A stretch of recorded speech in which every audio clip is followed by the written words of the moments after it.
¿Qué tal? Volvemos aquí en IMAX Deportes, en IMAX Televisión, en este martes 6 de marzo. Yo sé que ustedes tienen muchas ganas de ponerse a ver el gran partido de Liga de Campeones entre el Paris Saint-Germain y el Real Madrid, pero disfruten de este topic semanal porque merece la pena. Por lo menos, para mí es uno de los temas que más me gusta. Me encanta la formación en el fútbol, la detección de talento en el fútbol. Y hoy, este martes 6 de marzo, tenemos un invitado muy especial. Se dedica a esto, además de en otras muchas cosas, obviamente, pero también se dedica a esto, a ver esos jugadores de la provincia de Ciudad Real o incluso de Castilla-La Mancha que tienen potencial para llegar a uno de los equipos más potentes del mundo, como es el Real Madrid, para llegar a esa cantera del Real Madrid. Podemos hablar de jugadores a los que él ha visto y pues ha aportado su granito de arena para que lleguen a ese Real Madrid, a esa cantera, la fábrica, como le suelen llamar los seguidores del Real Madrid. David Rodríguez, jugador del Real Madrid aquí en Ciudad Real y en la Castilla-La Mancha. ¿Qué tal? ¿Cómo estamos? Bienvenido a IMAX Deportes,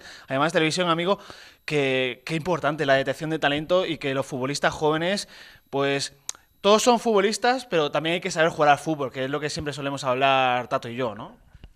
Hola, muy buenas tardes a los dos.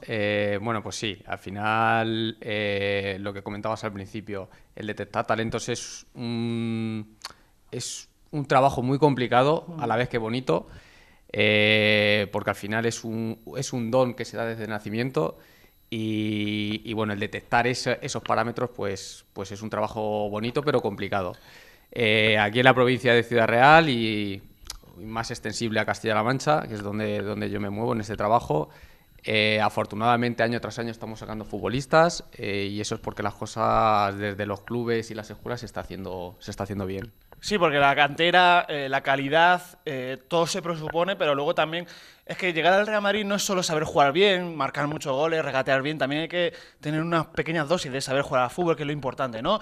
Es como siempre... Antonio de la Torre Torreca o Carlos Lavado, que tú lo conoces perfectamente también, no es lo mismo ser futbolista que jugador. Efectivamente, yo siempre que en las ponencias, siempre que tratamos el tema de la captación de talentos, siempre hablo de 4 requisitos fundamentales para un talento futbolístico. Por un lado está la dureza psicológica, que es fundamental. Un niño, por poner un ejemplo, que viene a nuestro club, otro club de élite, con edades tan tempranas y el entender y adaptarse a esas situaciones, a ese entorno fuera de la familia, con niveles tan altos de rendimiento. Luego, por otro lado, está también el aspecto físico, es fundamental en este aspecto. Por otro lado, también la inteligencia táctica, el entender el juego, que para mí es el parámetro fundamental en relación al talento. Y, por último, el aspecto técnico.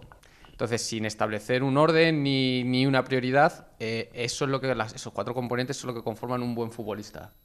Eso es, que son 4 parámetros, pero claro, estamos hablando de a lo mejor que eso lo puedes entender con 22, 23 años, pero claro, tú te mueves en edades comprendidas porque claro, al Real Madrid no llegará un niño de 8 años, llegará un poquito mayor, 11 años, 12 años, eso es más complicado de ver en un niño de... Por ejemplo, Fran García, cuando llegó al infantil, el natural de Bolaños de Calatrava, eso es más complicado ver que un niño de 12 años entienda el fútbol perfectamente, ¿no?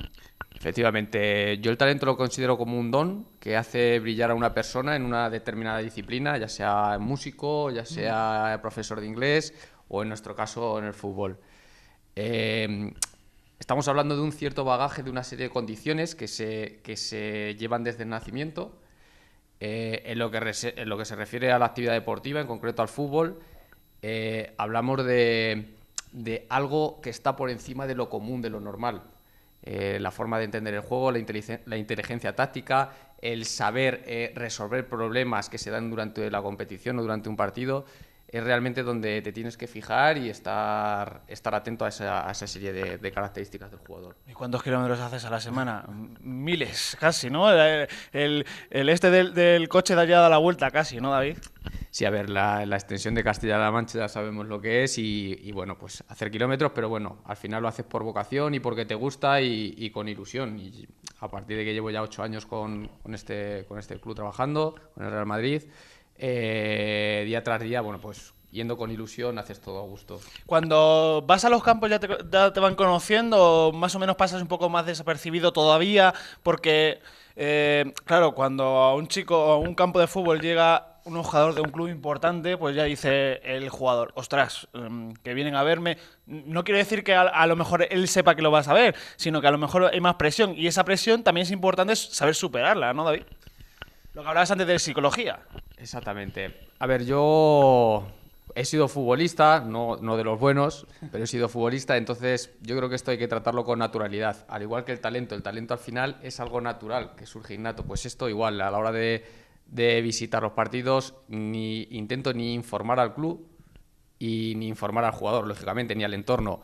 Porque yo creo que al final el niño, en este caso el jugador, tiene que actuar con naturalidad y que las cosas salgan por lo que hablábamos antes, de manera innata. Y es así donde vas a captar ese talento. Te pido que pases a Tato, que está ahí con sus apuntes, porque siempre lo hemos hablado de saber detectar ese talento, de saber detectar ese futbolista. Es una tarea muy complicada porque, claro, el trabajo de David son edades muy tempranas que tienes que ver un futuro que con 22 años sea un futbolista, un jugador de fútbol. Bueno, pues lo primero, muchas gracias y es un honor tener aquí a una persona que tiene una gran experiencia y aparte, bueno, hago eco de él, que es licenciado, ¿vale? Y me alegra que los licenciados cada vez estemos más metidos en el fútbol porque son, creo, los que tienen una visión más global para poder aportar rendimiento y poder trabajar a priori atendiendo a los parámetros de la ciencia. Por ello creo que me alegra mucho que David esté como licenciado y encima trabajando en un club referente y encima que sea de aquí de nuestra provincia. Creo que para la casa y para nosotros es un honor tener aquí a una persona que ya tiene una dilatada experiencia. Le conocía de antes, pero bueno, me alegra de que vaya progresando y sé que lo está haciendo bastante bien. Mira, yo quiero hablar desde otro punto de vista porque el punto práctico, yo tengo menos experiencia en la base porque yo no he trabajado en la base, yo siempre he estado más enfocado al rendimiento, tanto mi formación académica como cuando he entrenado. Yo siempre he tenido que ganar porque no tenía tiempo, o ganaba o me echaban, es así, el fútbol es así. Entonces yo he trabajado menos con la base. Siempre he tenido ilusión por hacer un proyecto ambicioso, con gente que quiera trabajar. Siempre me han puesto el mismo pretexto los clubes. Para hacer lo que tú quieres se necesita dinero. Yo digo que no, se necesita querer. Y paciencia. Exactamente, porque yo siempre lo he dicho, yo aparte ahora soy entrenador, pero yo también he sido preparador físico, como casi todos los licenciados. Y hay una cosa que está clara, tenemos que pensar que los preparadores físicos también hemos ganado poco en el fútbol. Parece ser que los entrenadores siempre quieren ganar mucho y no se acuerdan de que el preparador físico en sus inicios es como una persona que se encarga de todo, a él siempre se le mira la responsabilidad y se olvida de la gran función que hacen los licenciados. Por eso hay que también replantearse cuál es la posición que tienen que tener cada estamento en el club. Los licenciados, los entrenadores, los preparadores físicos, los scouts, en fin, cada persona. Pues aprovechando este programa y sabiendo que venía David y bueno, hay mucha gente que me pregunta qué hay que hacer para ser futbolista profesional y la verdad es que yo casi tampoco sabría explicarlo porque hay tantos factores, pero bueno, como mi otra profesión es más académica, pues he aprovechado y he hecho una revisión. He visto una revisión de Hugo Sarmiento y de Duarte Araujo, que son portugueses que están trabajando muy bien el tema de creatividad. Para mí son los más potentes en talento, es una opinión personal. También porque yo estoy un poco sesgado más hacia ese campo que hacia otro campo, más del tipo de creatividad táctica, más el tipo de los sistemas dinámicos, más de la no linealidad. Avanza. Todas esas cosas. Bueno, pues quería ver un poco cuáles han sido ¿Cuáles son los problemas que tienes a la hora de, según la revisión esta que es del 2018, que es muy interesante, que está disponible, te la he enviado a ti para si alguien la pida, Exacto. que la pueda descargar. Y bueno, de 70 manuscritos que hay, 70 artículos científicos, pues bueno, he resumido un poco que la evidencia general dice que para que los temas de análisis a la hora de detectar el talento, pues bueno, David ha mencionado casi todos, pero bueno, como es una revisión, pues los pone estandarizados un poquito y por lo que habla de la restricción de las tareas, la especificidad y el volumen de tarea, es decir, cada cierto número de horas ya se puede decir que es un experto o no es un experto. Todos estos los estudios van diciendo. Entonces, a la hora de detectar un talento hay que ver cómo es la especificidad de trabajo que tiene ese club y qué volumen de práctica tiene, por ejemplo. Luego hay que ver, que ya lo ha dicho David, pero ha hablado en general. Hablaríamos de las limitaciones que tiene para el rendimiento, que son las mismas que él mencionó. Él, como ha dicho, aquí las ponen por A, B, C, da igual 1, 2, pero factores psicológicos, las habilidades técnico y tácticas las unen, porque hoy en día ya es muy difícil separar la técnica de la táctica, por lo menos en la versión que se está trabajando ahora. Luego, y los factores antropométricos y fisiológicos. Yo quiero hacer aquí una pequeña reflexión rápida sobre los parámetros fisiológicos. Estamos en unas corrientes hoy en día que parece ser que en el fútbol no se corre, ni se anda, ni se salta. Parece ser que es más bonito decir 5 palabras para decir hazme un pase largo. Tenemos que intentar ser claros. Si el jugador no entiende, si le dices 7 palabras para decirle qué es un pase o cómo debes progresar en el juego de ataque. Por lo tanto, hago también una pequeña reflexión que todos nos queremos añadir a una corriente muy bonita que hay, pero tenemos que saber que estamos tratando en esta época con niños muy pequeños, sobre todo para la gente que nos vea y trabaje en la base. Y luego, pues también hay que tener una cosa clara, que hay que verlo desde un análisis multidimensional. Es decir, el tener un análisis multidimensional no te vale solo con decir, bueno, es que este chico corre, salta mucho, hay que ver esa inteligencia motriz que tiene para poder adelantarse o poder progresar en el juego con o sin balón o poder cortar, dependiendo de la posición, cómo se comporta psicológicamente cuando juega a casa, como con variables contextuales, que son unas variables que, bueno, cada vez están más de moda y dentro de este tipo de estudios están apareciendo. Por lo tanto, pues como ya ha dicho David y hablo yo desde una revisión que hay actual, pues es la complejidad que tiene el poder detectar un talento. O sea, tiene que tener un conglomerado de factores y de variables para poder llegar, y aún así tiene que pasar unos procesos de selección muy duros, y hay un componente que está muy claro, es el componente ambiental, donde se desarrolle las sus vivencias previas a las futuras que pueda vivir dentro del club. Vamos a hablar de David y su trabajo, porque claro, va a salir el micrófono, Tato. Te lo chivan, te suena. En el mundo del fútbol al final es tan cercano y se sabe todo al final, que más o menos tú sabes dónde dirigirte y qué ver, ¿no, David?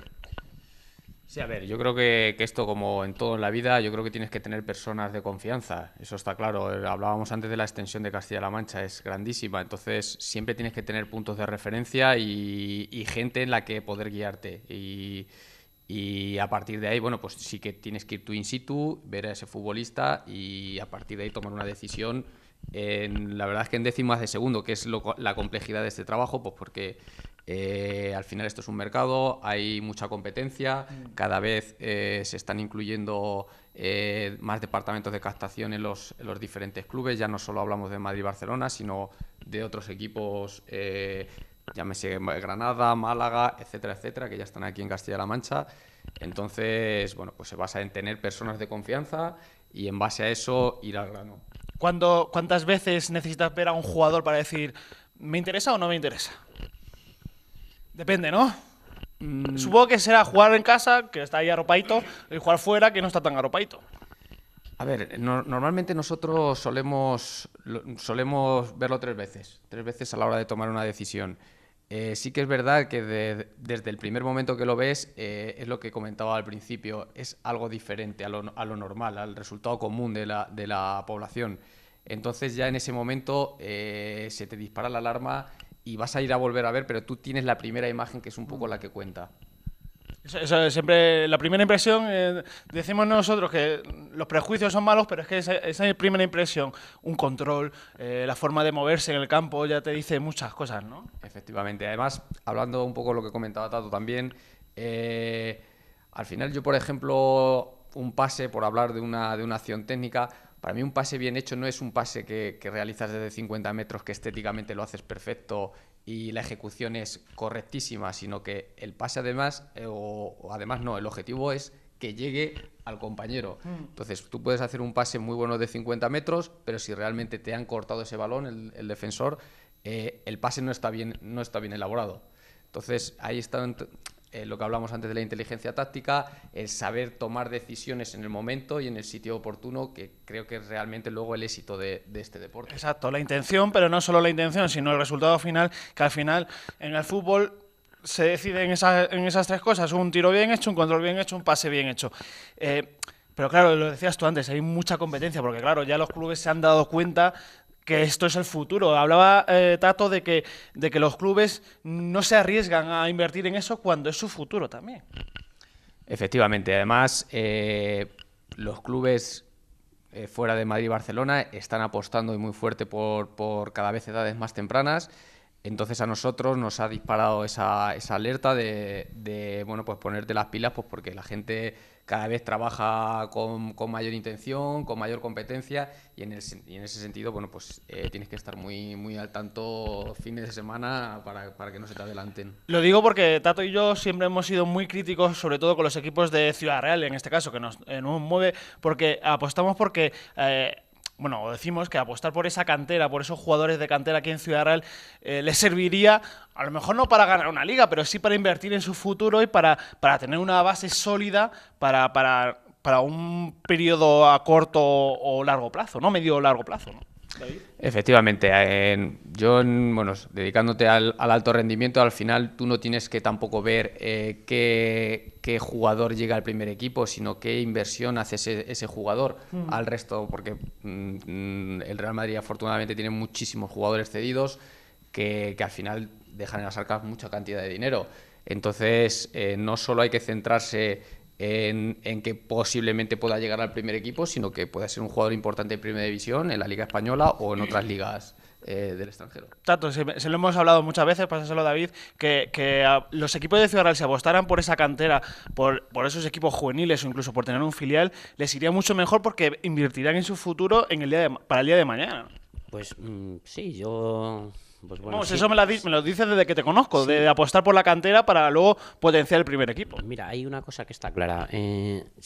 Podría hacer un análisis, la categoría que yo más controlo es tercera división, ¿vale? Podría hacer un análisis de los jugadores que están repartidos y seguramente, por poner un ejemplo y centralizarlo en Ciudad Real, con los jugadores 100% de Ciudad Real, me da igual que sean de Daimiel, de Carrión, se puede tener un equipo para estar entre los 5 primeros. Estoy completamente seguro. ¿Qué pasa? Que a veces nos seduce más como dirigentes el traer una persona que viene de Canarias, que no tenemos ninguna referencia. Hay que ser realistas, los entrenadores nos tenemos que poner nuestros propios límites. ¿Qué capacidad tengo yo de conocer la tercera división de Canarias? Ninguna. O sea, puedo tener una llamada, puedo tener un compañero, pero poco más. Realmente el entrenador es el que tiene que ver al jugador. A veces queremos buscar fuera lo que tenemos dentro. Yo, por ejemplo, los juveniles están olvidados en la mitad de los clubes. No se tiene relación con ellos. Parece ser que el primer equipo está 2 o 3 peldaños por encima y no. A veces un jugador, un juvenil nacional, te voy a poner un ejemplo. El año pasado, cuando yo estaba en Almagro, en una situación compleja, Herrera era un jugador que daba el nivel perfectamente. Daba el nivel. Luego otras cosas pues no ha llegado a tener una proyección o no ha querido continuar, etcétera. Pero, por ejemplo, Raúl, que está jugando en el Almagro, es un jugador válido para tercera. Es válido. O sea, ¿cuánta diferencia hay de un jugador externo a lo que hemos creado? Bueno, lo que han creado, no me va a poner yo mérito que no me corresponde. Lo que han creado allí en Almagro, por ejemplo, ¿por qué no nos tenemos en cuenta en eso? El mismo Antonio, que está ahora mismo haciéndolo muy bien en el Manchego. O sea, hasta afuera, y a veces no nos damos cuenta de lo que tenemos. Por eso yo siempre reivindico dirigentes, contraten a un entrenador que quiera trabajar para el club, que sea un entrenador de club. Y dejarle trabajar. Yo no creo que ningún entrenador sea malo. Que eso, lo que iba a decir, siempre en la cantera del Real Madrid, en la fábrica se dice que no hay entrenador malo, sino el que se atreve a poner a ese jugador de la cantera. Y me alegra que David asienta, porque hay que apostar. Hay muchos casos en el Real Madrid. Raúl, Guti, esa gente, además son de la zona de Madrid, ellos siempre presumen de eso, pero incluso hay otros jugadores que han salido de la cantera, como Casillas o otros, solo hay que ponerlos. O sea, y van a demostrar si son buenos o no, pero hay que ponerlos y darles un poquito de confianza. Pues eso, imagínense, si en el Real Madrid que se juega todo, pues imagínense un equipo de tercera división. Hay un problema que es intrínseco a la figura del entrenador, es la inestabilidad que hay en los banquillos, porque parece ser que porque me cesen a mí y entre David o entrases tú, resulta que vas a cambiar el rendimiento a 100%. Y a lo mejor no, puede ser que sí. Pero bueno, ya hay estudios, por ejemplo, de Carlos Lago, que ha dicho que el efecto del entrenador dura 4 o 5 partidos, no dura más. O sea, no es que lo dice Tato, lo dice Carlos Lago, es el primer catedrático de fútbol que hay en España, ¿vale? Entonces ya hay estudios que van hablando sobre eso. Entonces, yo siempre que tengo oportunidad de hablar en este tipo de foros, siempre digo que hay que reflexionar y a veces no le corresponde al entrenador, corresponde a los rectores. ¿Qué nos pasa a los entrenadores? Que cuando estamos con el agua al cuello o se nos van los futbolistas o se ha quedado los clubes sin dinero porque no hay un proyecto. ¿Qué pasa? Que pones a un juvenil y espera que te dé ya directamente el nivel de tercera. Eso es imposible. ¿Por qué? Porque el contexto no le acompaña para desarrollarse. No es lo mismo, por ejemplo, te voy a poner un ejemplo, que el Villarrobledo ahora mismo, que tiene cierta solvencia, pueda hacer debutar a un juvenil o a dos que tiene unas garantías, tiene una estabilidad, que ahora mismo, por ejemplo, la situación que tiene, por poner tu ejemplo, en Almagro, que no ha salido en todo el 2018 del descenso. ¿Qué significa si tú pones un juvenil que esperas que te dé el nivel de tercera o más? Y realmente, como no tiene la experiencia y el contexto es diferente al que se desenvuelve y lo que se le va a exigir es que rinda, o sea, ya no es que juegue, es que rinda, que es diferente. ¿Por qué? Porque el ranking clasificatorio te obliga a rendir a todos, al entrenador. Entonces el entrenador, cada vez que damos un paso, queremos que rinda. Entonces, esta reflexión, y aprovechando que está aquí David y él tiene más experiencia que yo en este tema de la concreción del talento, tenemos que ver la importancia de tener un buen entrenador y que se crea en los equipos y los jugadores locales y que se deje trabajar de una vez a los entrenadores. Sí, la verdad es que sí. Vamos a acabar ya porque David tiene muchos compromisos, además con Antonio de la Torre Torreca, con Escuno, ya saben, esa escuela de entrenadores. David, una de las preguntas que siempre me surge, yo que he estado en la fábrica, que sé de lo que está, y ellos siempre dicen que lo primero es formar, pero claro, en un equipo grande competir es importante también, básicamente porque, y eso no me lo van a negar a mí nadie, la competición también forma al jugador. Sí, lo comentaba Tato anteriormente. Yo creo que es fundamental saber dónde estamos. Entonces yo, un poco mi experiencia personal, yo entré antes de entrar en el departamento de captación, entré como entrenador, y de las primeras cosas que me sorprendió es eso, que cogiendo un equipo benjamín, estamos hablando de 9-10 años, indirectamente están exigiendo resultados y hay que ser claros.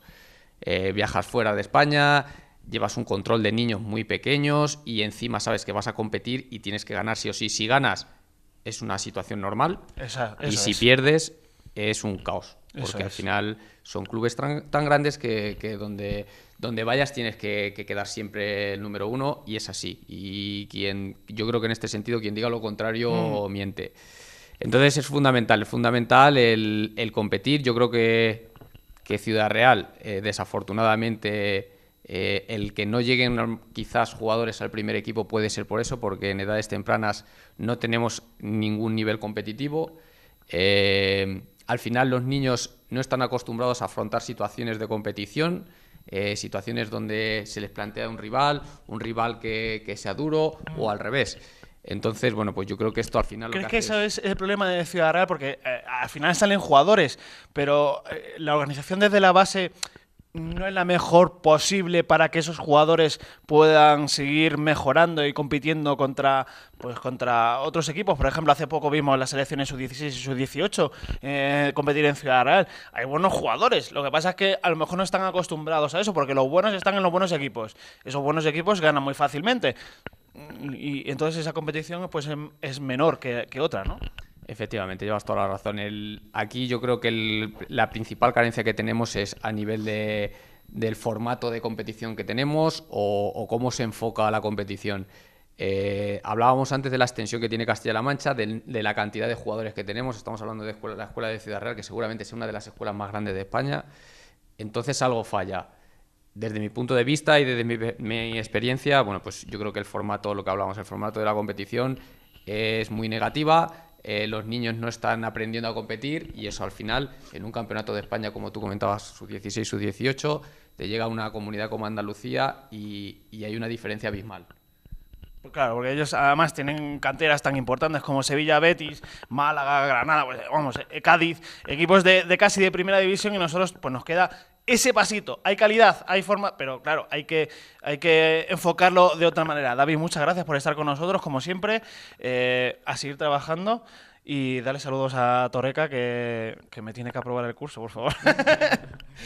Muchísimas gracias a los dos y un placer y a vuestra disposición cuando queráis. Que Tato, te lo paso, que la detección de talento lo hemos hablado muchas veces, que es muy importante para nosotros también, ¿no? Pues sí, yo creo que es muy importante. Tengo oídos de que también se está buscando un poquito ya en los entrenadores. Yo creo que el principal problema que hay en los clubes, y me atrevo a decir también, es la falta de profesionalización y de unión en qué se quiere, porque creo que todos, y sobre todo los entrenadores, tenemos que estar en constante desarrollo.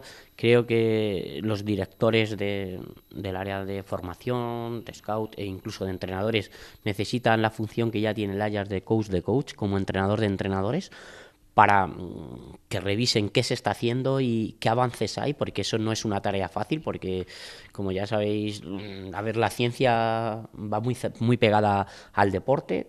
Los éxitos que están apareciendo en los deportes es gracias a la ciencia. Ya hay departamentos importantes en el fútbol.